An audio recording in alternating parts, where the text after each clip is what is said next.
నాకు కూడా దేవుడు అవకాశాన్ని ఇచ్చాడు. కానీ సొదొమ గొమొర్రా పట్టణము ఆ అవకాశాన్ని ఏం చేసుకోలేకపోయింది, స్వాధీనం చేసుకోలేకపోయింది.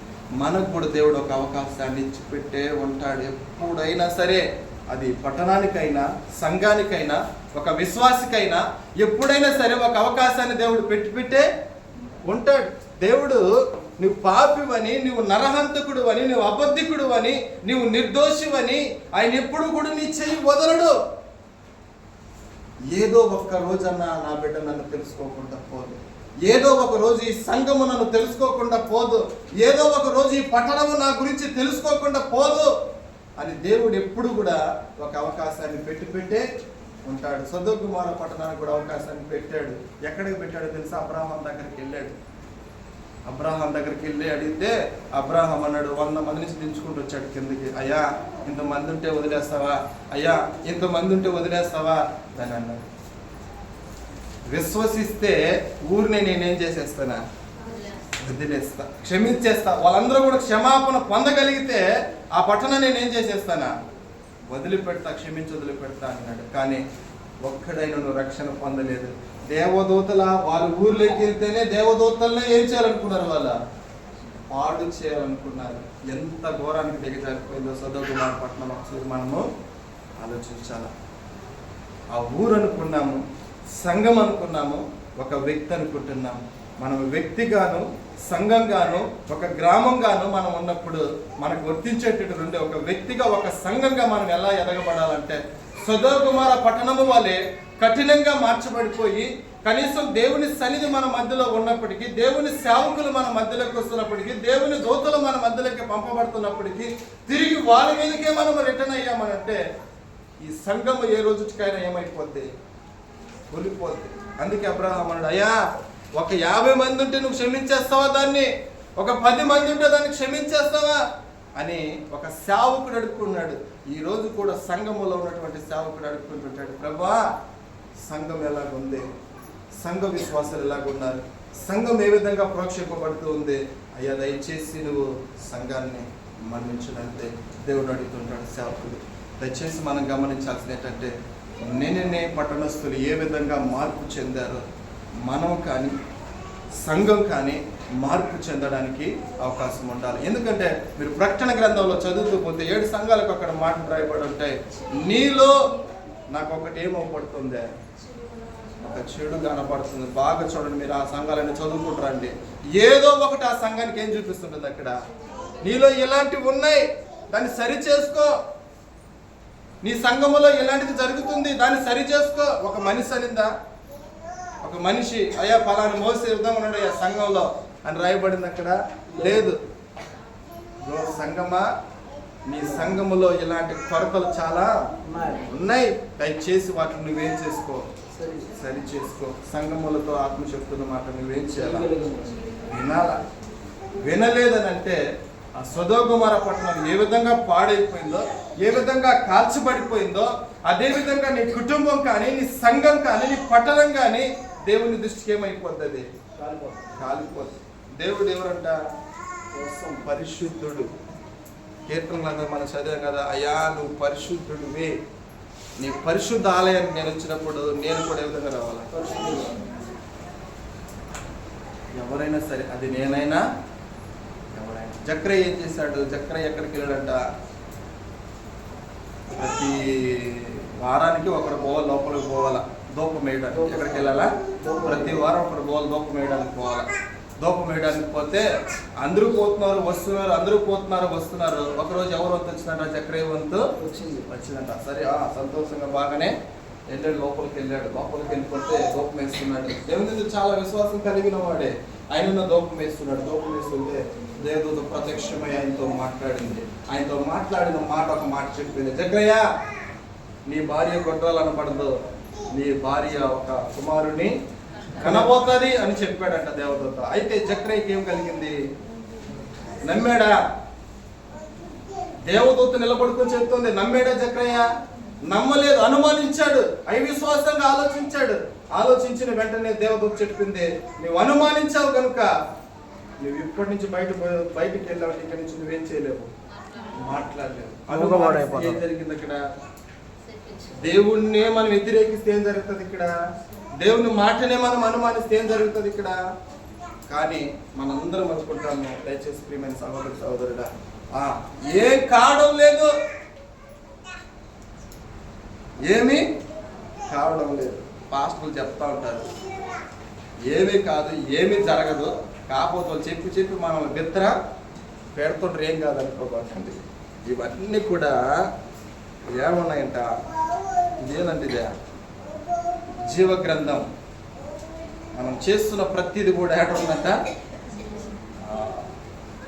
ఆయన ఒక రోజుకి మన వాళ్ళందరినీ కూడా తీర్పులో తీసుకుపోతున్నారు. అందుకే యవనస్తులారా, తినుడి, తాగుడి, సంతోషించుడి, ఆనందించుడి, కానీ ఒక రోజుకి మిమ్మల్ని అందరినీ ఏం చేయబోతున్నా నేను? ఒక రోజు దాన్ని లైన్గా తీసుకోబోతున్నా, లైన్గా రమ్మంటా, తీర్పులోకి రమ్మంటా. నేను ఇప్పుడేం జరగదు. ఆ రోజు జక్రయ్య వెళ్ళి అనుమానించిన వెంటనే ఏమైపోయింది? జక్రయ్యకి మోగవాడు అయిపోయినాడు, మాట్లాడలేకపోయాడు. నువ్వు ఆ బిడ్డని నీ కనులారా చూసేంత వరకు నువ్వేం చేయలేవు, మాట్లాడలేవు. నువ్వు ఎందుకు? అవిశ్వాసం కలిగాడు. ఎంతో మంది లోపలికి వెళ్ళారు, దోపాలు వేశారు, వాళ్ళందరూ విశ్వసించారు. వాళ్ళతో దేవుడు ఏం మాట్లాడో మనకు తెలియదు, కానీ జక్రయ్యతో మాట్లాడిందే గ్రంథంలో రాయబడింది. ఆ మాటను అనుమానించినందుకే, ఆయన శాసనాన్ని అనుమానించినందుకే ఏమైపోయినాడు అతను? సొదొమ గొమొర్రా పట్టణం కూడా ఏమైపోయింది? నోవహు కాలంలో ప్రపంచం కూడా ఏమైపోయింది? నోవహు కూడా చెప్పాడు, పడవ కడుతూ ఉంటే అందరూ చూశారు. నోవహుకి ఏం పట్టేసింది? ఇదేంది? ఎప్పుడు మనము ఇది విచిత్రంగా కడుతున్నాడు, ఇది ఏంది అసలు? ఇది ఒక ఇల్లా? ఇది ఏంది అనుకున్నారు వాళ్ళు. ఇదేంది విచిత్రంగా కడతాడు, వీడికి ఏదో పిచ్చి పట్టింది. అంతా కట్టేసిన తర్వాత వెళ్ళాడు, సువార్త చెప్పడానికి వెళ్ళాడు. అరే, దేవుడు ఏం చేశాడు? ఇంతకు ముందు ఏం వస్తుంది? వర్షం భూమిలో నుంచి పొంగుతుంది. ఇప్పుడు ఏం చెప్పాడు? ఇప్పుడు దేవుడు ఏం చేస్తానని చెప్పాడంటే, అది పైనుంచి వస్తుందంట, పైనుంచి వాన కురుస్తుందంట, ఆకాశం నింపబడతాంటారా. దేవుడు చెప్పాడు, మారండి, మీరు మనుషులు మార్చుకోండి, పక్షాత్తాప పడండి అని అంటే, నీకేదో పిచ్చి? వర్షం ఏంది ఆకాశం నుంచి పడేది? ఇప్పుడు మనం బాగా ఆలోచిద్దాం. మనకు వర్షం ఎక్కడి నుంచి పడుతుంది? ఇప్పుడు నేను పోయి ఒక గ్రామంలో పోయి, అయ్యా రేపు నుంచి వర్షం ఎక్కడి నుంచి వస్తుందంట, భూమిలో నుంచి వస్తుందా అన్నాను అనుకో. ఈ మధ్య వచ్చాడు, పిచ్చికొండ ఖాళీ అనుకుందాం, ఆడపోయి చెప్తా ఉన్నాము. ఈ మధ్య వచ్చి మారగీయుడు మంచి మాటలు చెప్పాడు, నమ్మే మాటలు చెప్పాడు. ఇప్పుడు చేంజ్ చెప్తున్నాడా? పిచ్చి మాటలు చెప్తాడు. ఇక్కడ నుంచి వర్షం పైనుంచి రాదంట, కింద నుంచి వస్తుందంట. ఇది బాగా పట్టింది. ఇది ఎక్కడన్నా తిరుపతి పిచ్చి హాస్పిటల్ తీసుకెళ్ళి ఏం చేశాను, చేర్పించాలనుకుంటారు. దయచేసి సహోదరుడా, నోవాహును కూడా అదే విధంగా అనుకున్నారు. అయ్యా నీకు పిచ్చి పట్టేసిందిరా వీడి, కానీ అందరూ చూసి నవ్వుకుంటూ హేళన చేస్తున్నారు. ఎందుకురా ఇంత పెద్ద కష్టపడి కడుతున్నావు నువ్వు?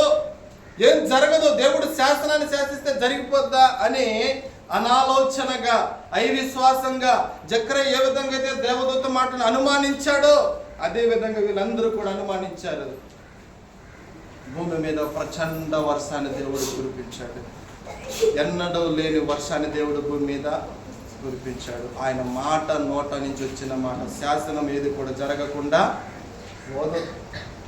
మోషేతో చెప్పాడు, మోషే నువ్వు వెళ్ళు, ఇజ్రాయేల్ ప్రజలను ఏ విధంగా నేను అక్కడి నుంచి విడిపించగలనని చెప్పాడు. మోషే అన్నాడు, ఓ అమ్మో, ఆ పర్వతో నేను మాట్లాడగలనా?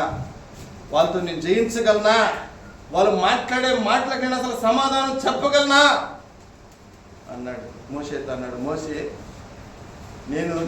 నేను నాలుకనిచ్చిన వాడని, నిన్ను ఏర్పరిచిన వాడని నేను, మరి నువ్వెందుకు? అందుకే అన్నాడు మోషేతో, ఏమన్నాడు? మోషే నీ చెయ్యొద్దు అన్నాడు.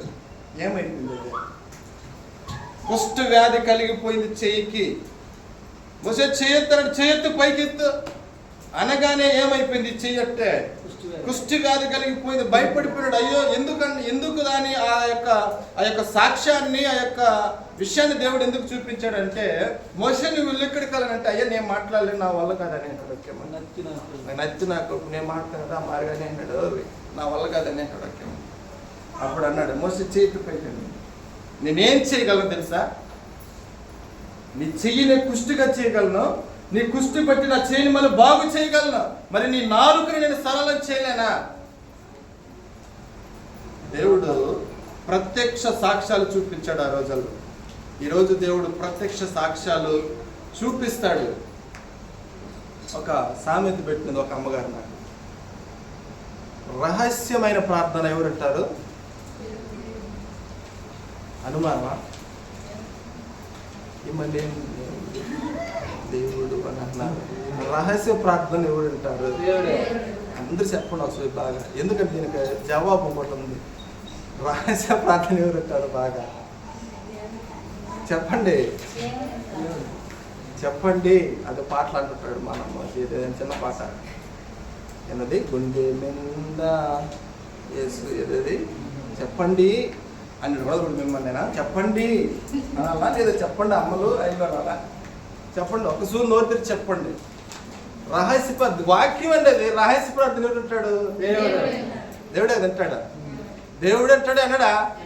వింటాడు ఖచ్చితంగా. రహస్య ప్రార్థన దేవుడు వింటాడు. చాలా ఆశ్చర్యం అది, చాలా ఆశ్చర్యం. చాలా రహస్యంగా నువ్వు ఎక్కడికి వెళ్తావు దేవుడు చెప్పాడు కదా, సందులలో, వీధులలో, వీధి మూలలలో అడగాలి. నువ్వు ప్రార్థన చేయాల్సింది. నువ్వు ఇంటికి పో, నువ్వు రహస్యంగా లోపలికి పో, రహస్యంగా తలుపేసుకొని రహస్యమైనటువంటి నీ తండ్రికి నువ్వు ప్రార్థన చేయ, దేవుడు ఖచ్చితంగా నీ మొరంటాడు అన్నాడు. ఇది ఎంత నిజం? 100% నిజమా కాదా? నిజమే. మరి రహస్యంగా ప్రార్థన చేసే నా దేవుడు నా మొర వింటాడన్నటువంటి మాట ఎంత నిజమో, నువ్వు రహస్యంగా చేసేటువంటి పాపాలు దేవుడు చూడడం అనుకోవడము సత్యమా కాదా?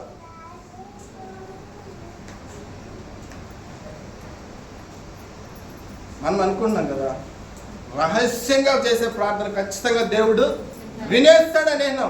నమ్మకమా? నమ్మకం లేదా? నమ్మకం. మరి నువ్వు రహస్యంగా చేసే పాపాలు దేవుడు చూస్తున్నాడా లేదా? చూస్తాడు. ఇది నమ్మకం. మనం నమ్మాలి. నమ్మితే నువ్వు చేయవు. హల్లెలూయా. నమ్మితే నువ్వు చేయవు. నువ్వు నమ్మడం లేదు. పాస్టర్ చూడలేదు, మోసే చూడలేదు, మన సంఘ పెద్ద చూడలేదు, సంఘస్థులు అసలు ఎవరు లేరు. అసలు ఎవరున్నారా? మరి రహస్యమైన ప్రార్థన ఏంటాడని నమ్మావే, మరి రహస్యంగా చేసే దేవుడు చూడడా? చూస్తాడు. చూస్తాడనే వాళ్ళు హల్లెలూయా. మరి చూస్తాడే. మరి మనకు భయం ఉందా? దేవుడు అంటే భక్తి ఉందా? దేవుడు అంటే విశ్వాసం ఉందా? మరి రహస్యంగా చేసేదాన్ని మాత్రం తెలియదులే అని మనం చేశామే. మరి తెలియదని చేసుకున్న సుధగమర పట్టణం ఏమైపోయింది? సో తెలియదు అనుకొని చూసినటువంటి ఆ యొక్క నోవాహ కాలంలో జరిగినటువంటి ఒక విధానం ఏమైపోయింది? ఒకసారి మనం బాగా మనసులో పెట్టుకోవాలి. అందుకే దేవుడు అన్నాడు, ఇలాంటి స్థితులన్నిటిలో నుంచి కూడా నేనేమంటున్నాడంటే లెమ్ము తేజరిల్లుము. అయితే ఆ విధంగా మనము లేచి తేజరిల్లాలని అంటే మన రహస్య ప్రార్థన దేవుడు వింటాడన్నటువంటి సత్యము ఎంతదో, మనం రహస్యంగా చేసే పాపాలను కూడా దేవుడు చూస్తున్నాడు అనేది అంతే సత్యము. ఈ మాటను నమ్మితే నువ్వు నేను కూడా రేపటి నుంచి దేవునికి భయపడతాము. అయ్యో, వాక్యాన్ని మాత్రం చదివేసి రహస్యంగా నా ప్రార్థన దేవుడు వినేస్తాడనేసి నేను చూసేశాను, నమ్మేశాను. మరి నేను చేసే రహస్యమైనటువంటి విషయాలు దేవుడు చూడకుండా ఉన్నాడా అని మనము దేవుని సన్నిధిలో ఒప్పుకోగలిగితే దేవుడు నిన్నంటాడు, లే, ఇక్కడి నుంచి నీ జీవితంలో ఏమొస్తుంది? వెలుగు వస్తుంది. నువ్వు లేస్తావు, తేజరెళ్తావు, 10 మందికి నువ్వేమవుతావు తెలుసా? కనబడతావు. ఈ మాటలు ఇంతవరకు నేను చెప్పాను. ఎవరితో ఈ మాటలు మాట్లాడుతున్నాయంటే యెరూషలేములో ఉన్నటువంటి సంఘముతో ఈ మాటలు మాట్లాడుతున్నాయి.